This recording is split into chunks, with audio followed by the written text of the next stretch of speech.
Salton Sea was created as a result of the Colorado River flooding newly built canals for agricultural purposes in 1905 until 1907.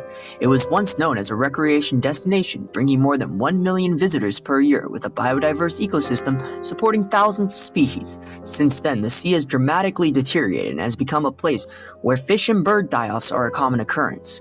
The sea's increasing salinity level and algae blooms are causing the fish and bird die-offs, which will continue if nothing is done.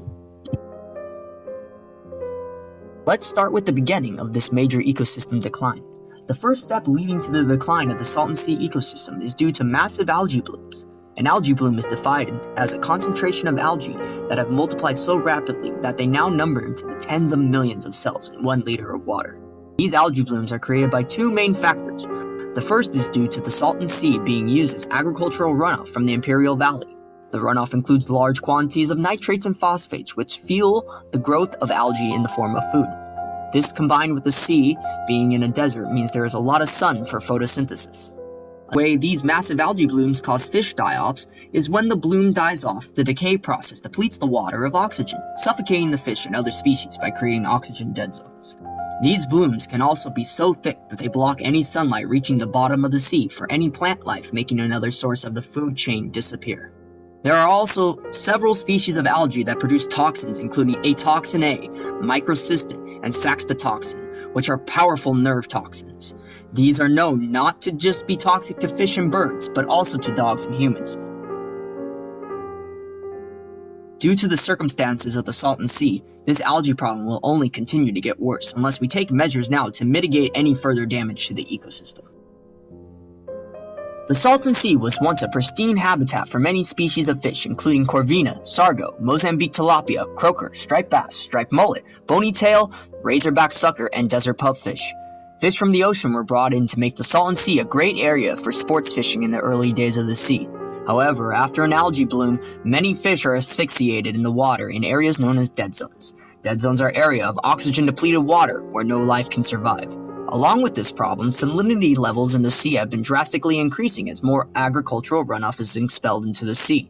Higher salinity levels have caused many ocean-dwelling fish, such as corvina, croaker, and sargo, to die off. The only fish that can survive in such high salinity waters are the tilapia and the endangered desert pupfish. However, as the salinity increases and algae blooms become more common, even these species are in danger of extinction in the Salton Sea. As the fish die off, the next victim in the food chain is the birds. According to the Audubon Society, more than 400 bird species pass over or stop at the Salton Sea. The Pacific Flyway is a 4,000-mile-long major migratory bird path that passes over the Salton Sea, where birds stop and search for food for their long and stressful journey.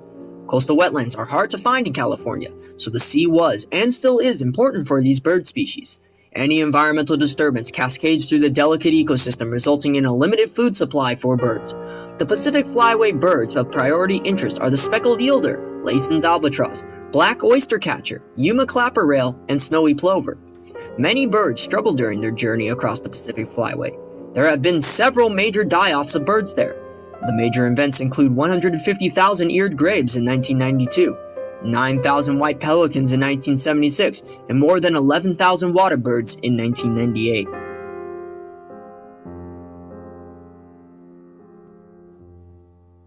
Hazards from the ecosystem pose a considerable threat to the birds as well. Increasing salinity causes stress to the avians, thus lowering their immune system, which is already weakened from their long journey. This means that avian disease outbreaks are becoming more frequent and spread easier.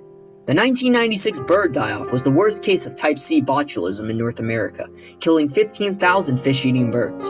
Compare that to the pre-1996 largest outbreak that killed 223 birds in total. Type C botulism is a paralytic disease that blocks nerve function and eventually causes respiratory and muscular paralysis. It is a foodborne disease that spreads by ingesting the toxin directly or by eating infected invertebrates. The Salton Sea is a breeding ground, as live tapia are believed to be the vector of the disease, rather than the expected rotting organic material. During the spring, winds circulate the Salton Sea and push deoxygenated water from the bottom of the sea to the top, killing fish. These fish are eaten by the birds, who are the disease's next victim. The maggots who feed off these birds are eaten by other birds, causing rapid spread of the toxin and devastating consequences. Other diseases of note are Newcastle disease, Salmonellus, and avian cholera. Avian cholera was the cause of the most recent bird die-off in January 2019, resulting in thousands of ducks, gulls, and other birds' death. Cholera is a bacterial disease that is spread through contaminated food and water, and most importantly, direct contact with other infected birds. The shrinking sea causes qualitative and quantitative loss of usable habitat for birds, crowding them together. Concentrating the population contributes to the spread of these diseases. Observers of the outbreak noted that infected birds were spreading the contagion in crowded areas of bird habitat. The Imperial Valley has one of the highest concentrations of organochlorine contamination in California. Organochlorine pesticides such as DDT and its byproduct DDE reduce reproductive success in birds. Although DDT was banned in 1973, Mexico, only 40 miles away from the Salton Sea, did not ban the pesticide until 2000. DDT's metabolic breakdown product, DDE, has been linked with eggshell thinning, especially in raptors and egrets. There have been cases of eggshell thinning so severe that the eggs are crushed under the weight of the nesting mother. It's not making any noise, and look what happens when I poke it. It has a shell, but the shell is very, very thin. This is an example of what an egg is like if it's laid by an eagle that has lots of DDT in its body tissues. Selenium is another pollutant from drain water in agriculture. Fish in the Salton Sea were measured to have the highest concentration of selenium in California. Selenium may cause development abnormalities, embryo mortality, and adult mortality in birds as it bioaccumulates up the food chain. Compared to a century ago, only about a fraction of the birds continue to use the Salton Sea. The Salton Sea remains a deteriorating ecosystem, with miles of exposed playa, increasing water salinity, massive algae blooms that harm hundreds of fish, cascading through the ecosystem, contributing to bird die-offs. Although the Salton Sea is undergoing numerous environmental stresses, that should not lead us to lose hope for a revived future. The state of California approved $20 million grants towards the construction of wetlands projects alongside the Salton Sea to alleviate and maintain endangered wildlife. Sonny Bono Wildlife Refuge has established 826 acres of manageable wetlands and has shown successful results in rebuilding the sea's ecosystem. These habitats provide safe nesting for endangered birds. The Imperial Irrigation District provides Class 1 water to be utilized in the wetlands, which is free from any fertilizers, toxic pesticides, and high levels of salt that are usually drained from agricultural water. There is also the idea of the bi-national canal that would bring water from the Gulf of Mexico and drain into the Salton Sea.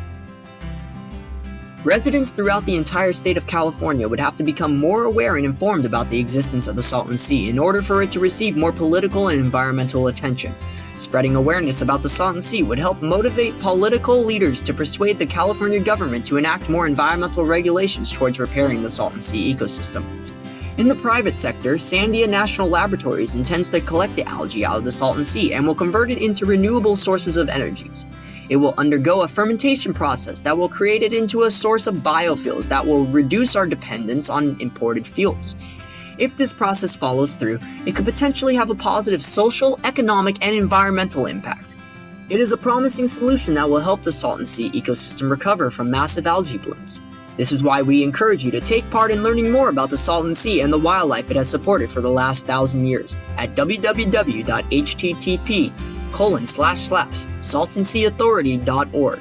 Spread the word so that the corporations like the Sandia National Laboratory can take part in saving the Salton Sea. Get involved with the Sonny Bono Salton Sea National Wildlife Refuge to see how you can help conserve the Salton Sea's fish, wildlife, and plants. Together, there is a hope for the future.